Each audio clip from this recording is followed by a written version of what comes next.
Boas-vindas a mais uma apresentação. Hoje a gente vai fazer um mergulho simplesmente fascinante no potencial oculto do nosso próprio cérebro. Sabe aquela ideia de que ter uma memória impecável ou uma criatividade inesgotável é um dom místico reservado para uns poucos sortudos? Pois é, preparem-se para mudar completamente de perspectiva. Nesta nossa explicação de hoje, a gente vai transformar a maneira de entender o aprendizado e provar por A mais B que a genialidade... Bom, a genialidade é uma construção. Afinal, o que faz um gênio? A grande maioria de nós cresce acreditando firmemente naquela história de loteria genética, né? Que alguns nascem iluminados e o resto tem que se esforçar em dobro. Mas vamos quebrar esse mito agora mesmo. Lá na década de 80, a neuroanatomista Marianne Diamond analisou o cérebro de ninguém menos que Albert Einstein. E olha que loucura, o cérebro de Einstein não era magicamente maior do que a média. O que ele tinha, na verdade, era uma quantidade muito maior de células gliais, especialmente numa área específica ali, o lobo parietal esquerdo. Essas células são fundamentais porque dão suporte aos neurônios. E o mais incrível é que elas se multiplicam através de ambientes superestimulantes. Ou seja, não é só genética. O cérebro de Einstein fisicamente se adaptou aos estímulos que ele recebeu. Genialidade na prática tem muito mais a ver com treino e estímulo constante do que com um dom imutável que cai do céu. E é exatamente por isso que a nossa análise de hoje é toda baseada na fantástica obra Mentes Brilhantes, do autor Alberto Delissola. Nos próximos minutos, vamos extrair o puro suco, o filé mignon desse material incrível. O nosso compromisso aqui é entregar 3 segredos mega práticos tirados diretamente dessas páginas. O objetivo? Que qualquer pessoa consiga dobrar a sua capacidade de memória e de criatividade a partir de hoje. É literalmente um manual para otimizar a nossa mente. Então, bora mergulhar no primeiro segredo. O primeiro tópico é o segredo da supermemória.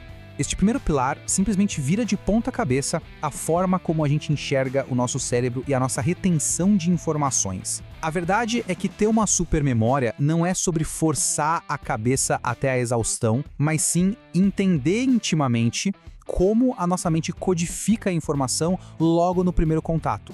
A gente tem a mania de pensar na memória como se fosse uma fita de vídeo, ou então um galpão empoeirado, cheio de caixas empilhadas, onde a gente tenta achar alguma coisa no escuro.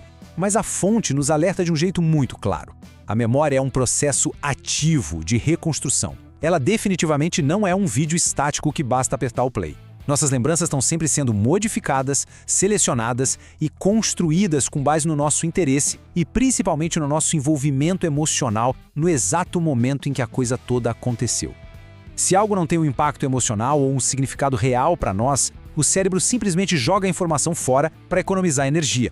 Faz total sentido, né? E para a gente conseguir dominar esse tal processo de reconstrução, existem 2 caminhos principais. Primeiro, a gente tem as estratégias externas, que são aquelas mudanças bem práticas no ambiente físico. Sabe aquela velha tática de deixar os documentos encostados na porta de casa para não esquecer de levar para o trabalho? Isso é ótimo, todo mundo faz. Mas a grande virada de chave, o que realmente muda o jogo, está nas estratégias internas.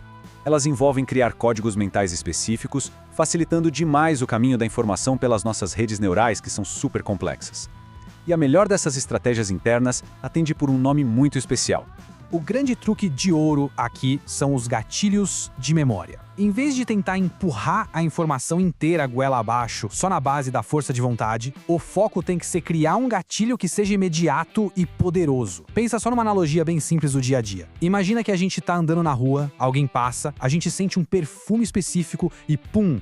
Instantaneamente a imagem de um amigo de infância ou de uma época inteira da vida aparece na cabeça, cheia de detalhes. O perfume funcionou como o gatilho. O cérebro não precisa fazer força nenhuma para trazer a memória à tona quando o gatilho está bem instalado. Então a sacada para memorizar é amarrar o que a gente precisa aprender a coisas que já conhecemos e que disparam a nossa atenção naturalmente. Olha só esse exemplo que o autor menciona.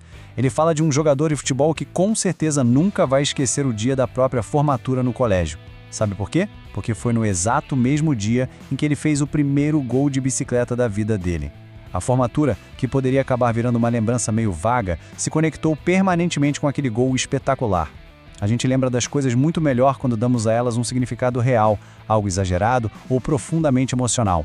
Para ter uma super memória na prática, a gente precisa parar de repetir informação igual um papagaio decorando sílabas e começar a criar conexões com significado, seja usando humor, exagero ou muita emoção.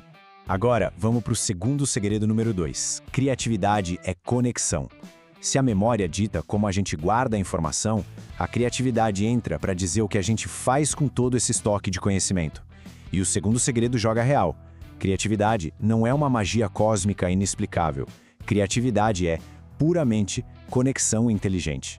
Tem uma frase muito marcante do escritor William Plomer que diz o seguinte: a função do homem criativo é perceber e conectar aquilo que parece completamente desconexo.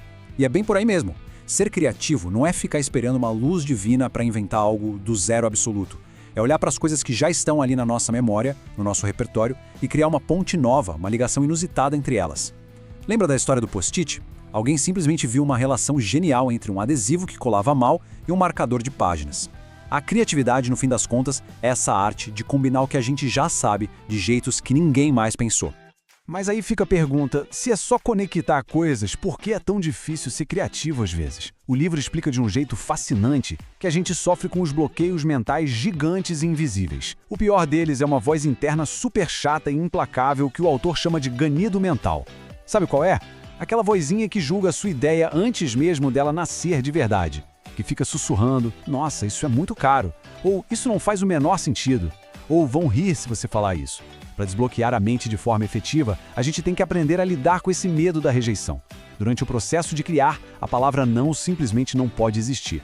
O não é um filtro lógico que a gente só vai usar bem depois, na hora de avaliar. Se a gente trava com medo de um não logo de cara, a criatividade morre ali mesmo, asfixiada na zona de conforto. Tá, e qual é a dica prática da fonte para contornar esse bloqueio de vez? É a regra de ouro do brainstorming: separe completamente o momento de gerar ideias do momento de avaliar as ideias. São duas caixinhas diferentes. Primeiro, bota tudo no papel, sem filtro, sem medo, não importa o quão absurdo pareça no primeiro momento, deixa a torneira aberta. Daí, para organizar todo esse caos maravilhoso depois, a sugestão é usar os famosos mapas mentais, criados pelo psicólogo Tony Buzan. O esquema é colocar o tema central no meio de uma folha e ir puxando uns galhos, uns ramos categóricos para os lados. Essa estrutura visual ramificada meio que imita como os nossos próprios neurônios funcionam. Isso ajuda a calar aquele tal ganido mental e faz o fluxo criativo jorrar absurdamente. Dando uma pequena pausa aqui, a gente adoraria saber de quem está nos acompanhando qual a sua maior dificuldade com a memória hoje. É lembrar o nome de alguém que acabou de conhecer? É esquecer onde largou a chave de casa? Compartilhem as respostas aqui embaixo nos comentários. E aproveitando o embalo, já deixem aquela curtida nesta explicação visual. E não esqueçam de se inscrever no canal. Assim, ninguém perde as próximas análises aprofundadas que a gente sempre prepara para turbinar o aprendizado de todos. Bora continuar! Chegamos ao segredo número 3, ceticismo ativo versus dogmatismo. Prestem bem atenção, porque essa é a base absoluta para alcançar um crescimento constante e uma produtividade de outro nível. Porque, olha, não adianta nada ter uma memória enciclopédica e ser um mestre da criatividade se a mentalidade diante do mundo for dura, rígida e limitante. O segredo definitivo para evoluir é saber equilibrar a balança entre o ceticismo ativo e o dogmatismo cego. Funciona assim. Quando a gente tromba com uma ideia totalmente nova ou desafiadora, é super normal cair em um de dois extremos. Ou a gente é ingênuo e aceita tudo sem criticar nada, ou então a gente rejeita logo de cara só porque aquilo não se encaixa no que já sabemos e acreditamos. O livro nos dá um baita alerta. Fujam com todas as forças de ser o cético absoluto. Esse é aquele tipo dogmático, cabeça dura, que fecha a porta para tudo que é novo e no fim acaba ficando estagnado no tempo. O esquema para forjar uma mente brilhante é agir como um cético ativo. O cético ativo não sai engolindo qualquer informação sem checar, claro, mas também não descarta uma inovação por puro preconceito. O que ele faz? Ele testa na prática. Ele vai atrás de dados reais. Ele pergunta e ele valida cientificamente antes de fechar a questão. Pensa bem. Quantas vezes a gente não sai correndo desesperadamente para resolver um problema agarrando a primeira desculpa ou a primeira ideia impulsiva que passa pela cabeça? O ceticismo ativo serve justamente para frear essa pressa improdutiva. Tem aquela velha história atribuída ao Einstein, onde ele dizia que se tivesse apenas 1 hora para salvar a própria vida, ele passaria 55 minutos tentando formular a pergunta certa e apenas 5 minutos para resolver o problema de fato. O ceticismo ativo melhora muito a nossa tomada de decisão porque nos obriga a pausar e questionar a realidade, fazendo as famosas perguntas básicas. Quem, onde, o que, quando, por quê, como. É essa pausa para o questionamento inteligente que separa quem tem uma mente brilhante de quem só reage no piloto automático.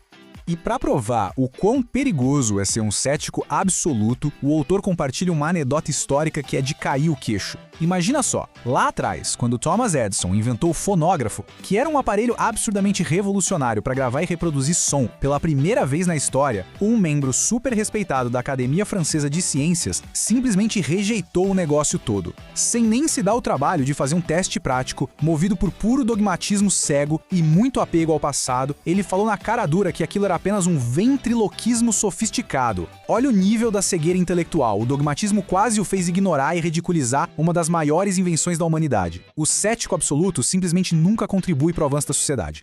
Então, fazendo um repeteco super rápido da nossa jornada, hoje a gente viu que a memória precisa de gatilhos emocionais fortes para fixar informações. Vimos também que a criatividade só voa de verdade quando a gente desliga a voz julgadora lá no começo, usando ferramentas visuais incríveis tipo os mapas mentais. E por fim, entendemos que o ceticismo ativo é o nosso escudo contra o dogmatismo que nos limita. E fica de novo o reforço do nosso convite. Qual a sua maior dificuldade com a memória hoje? Os comentários de todo mundo ajudam demais a gente a escolher e guiar os próximos temas do canal. Então curtam, comentem e se inscrevam.